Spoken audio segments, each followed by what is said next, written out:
Alors les gars, j'espère que vous allez bien, voilà, j'espère que tout se passe très bien pour vous. On se retrouve aujourd'hui pour une nouvelle vidéo. Dans cette vidéo, on va parler de 7 motifs de refus pour le visa. Donc dans cette vidéo, je vais essayer d'expliquer les 7 motifs de refus pour le visa. Donc on va essayer de comprendre les 7 motifs de refus pour le visa. Donc reste jusqu'à la fin de cette vidéo, c'est très important pour toi de comprendre cette vidéo parce que si tu arrives à comprendre les 7 motifs de refus pour le visa, ça va te permettre, ça va t'aider à construire ou à éviter ces motifs-là lors de la construction de ton dossier pour le visa. Moi, je suis Fabien Rossi sur cette chaîne de donne de conseils et astuces pour venir étudier à l'étranger. Donc, si tu es nouveau, n'hésite pas à t'abonner, active la cloche de notification pour être informé dès qu'on poste une nouvelle vidéo. C'est très important pour toi de soutenir la chaîne, donc c'est une manière pour toi de soutenir la chaîne et de me motiver à faire encore beaucoup plus de vidéos. Donc, si tu es prêt à découvrir cette vidéo, c'est parti.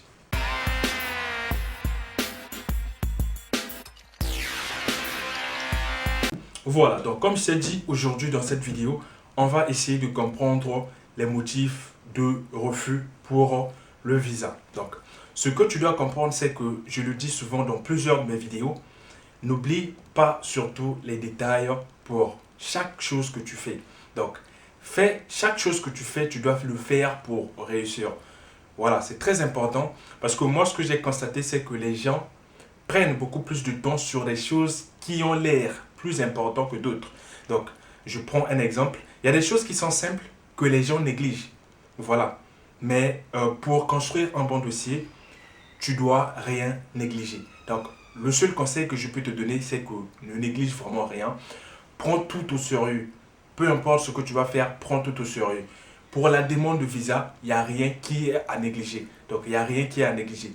Tout est à prendre au sérieux. Voilà, donc c'est très important de considérer tous les détails.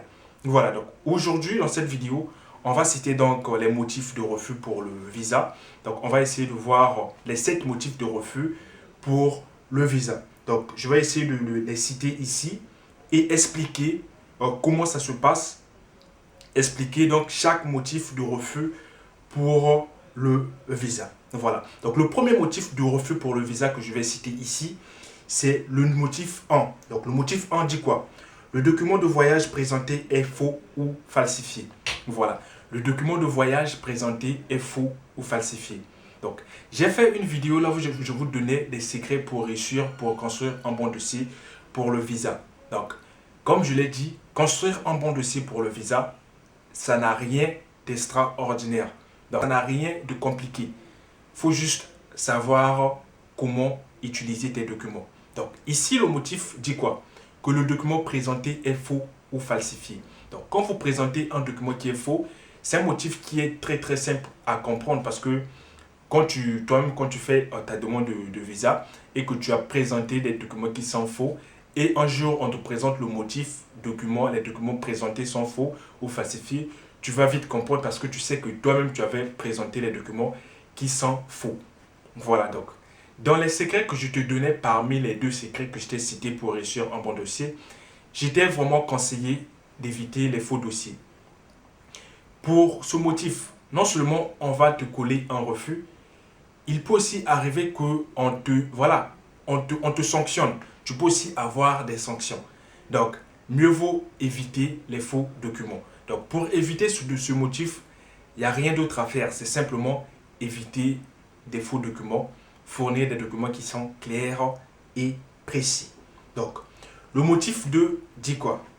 Vous n'avez pas fourni la preuve que vous disposez de ressources suffisantes pour couvrir les frais de toute nature durant le séjour en France, ou vous n'êtes pas en mesure d'acquérir légalement ces moyens. Voilà, donc pour le motif 2, je l'avais déjà cité et expliqué dans la vidéo où je vous donnais 2 motifs à éviter pour réussir ton visa, donc pour obtenir ton visa. Donc aussi, si tu n'as pas encore regardé cette vidéo, je vais mettre la vidéo là, donc va regarder cette vidéo, comme ça tu vas comprendre le motif 2. Voilà, donc regarde la vidéo, tu vas comprendre le motif 2. Maintenant, le motif 3 dit quoi ici? Donc on va citer le motif 3. Donc le motif 3 dit quoi? Vous n'avez pas justifié de votre admission dans un établissement supérieur ou dans un organisme professionnel pour y suivre un cycle d'études.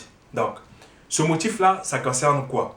Comme le dit le motif, ça concerne simplement l'inscription dans une école supérieure, donc dans l'enseignement supérieur. Donc, si vous n'avez pas de préinscription, c'est ce motif-là que vous allez avoir. Ça veut dire quoi?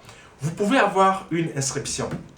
C'est comme je disais dans la vidéo où j'ai parlé des écoles privées reconnues, les écoles privées non reconnues et tout.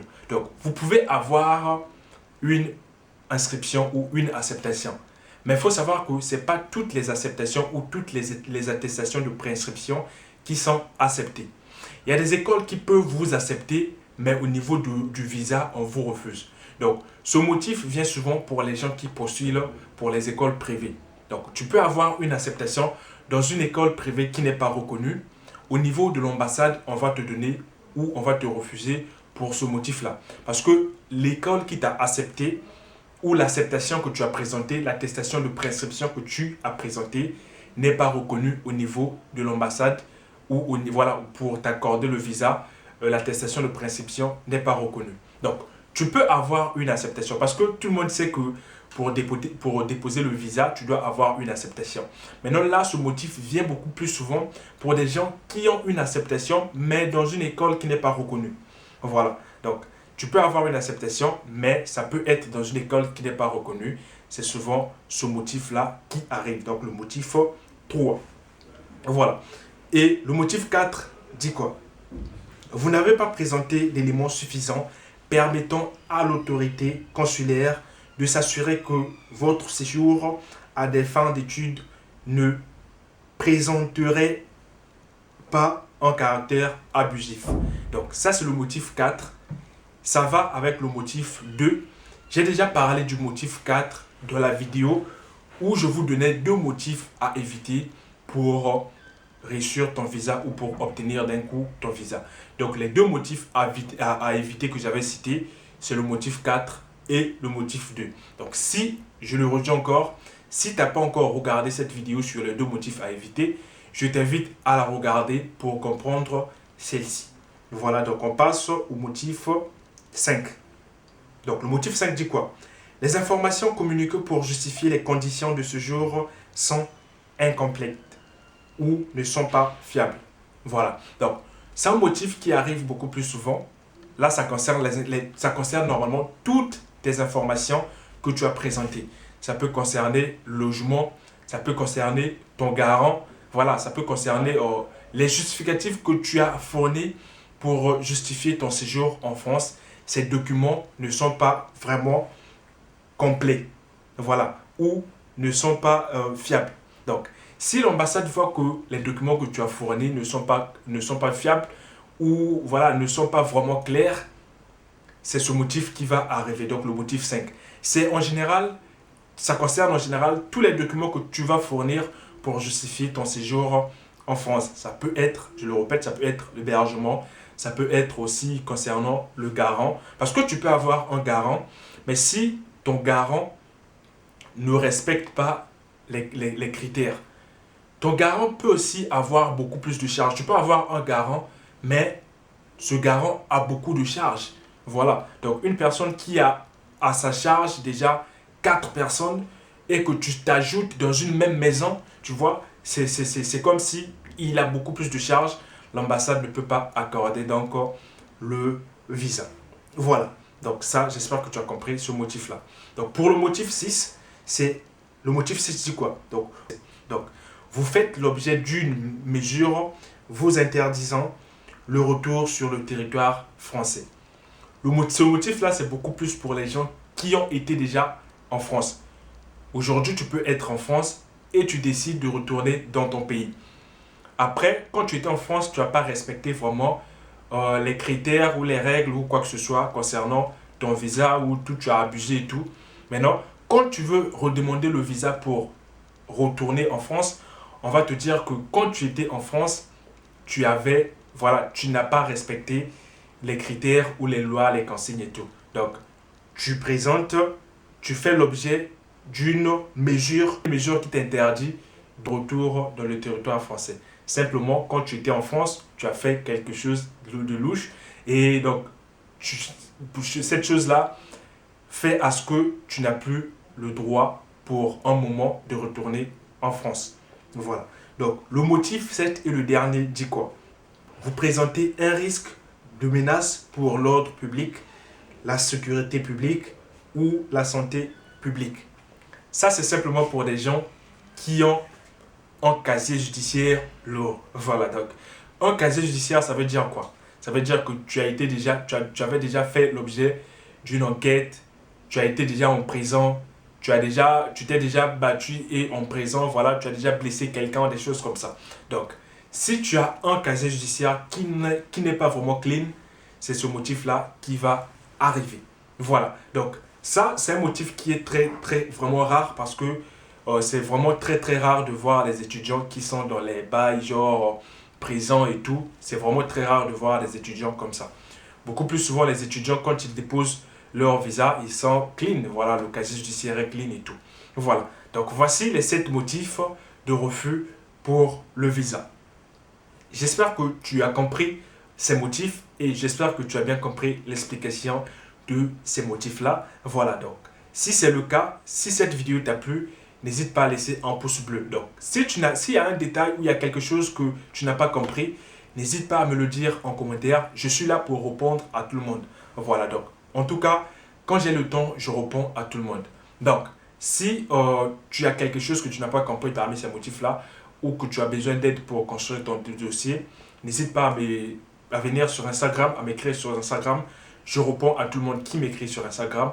Donc, je serai là peut-être pour t'aider, qui sait. Voilà, donc j'espère que cette vidéo t'a plu. Si c'est le cas, laisse un pouce bleu. N'hésite pas à t'abonner, active la cloche de notification pour être informé dès qu'on poste une nouvelle vidéo. C'est une manière pour toi de me soutenir et de soutenir la chaîne. Donc, si aussi tu veux développer ton mindset, tu veux développer tes connaissances, ce que tu sais concernant les études à l'étranger, ou tu veux savoir concernant les bourses d'étudier au Canada, j'ai mis les liens dans la description, les liens des livres délivrés dans la description qui sont très importants et qui peuvent te être utiles. Voilà. Si c'est bon pour toi, c'est aussi bon pour moi. Donc, on se dit à la prochaine fois pour une nouvelle vidéo. Ciao.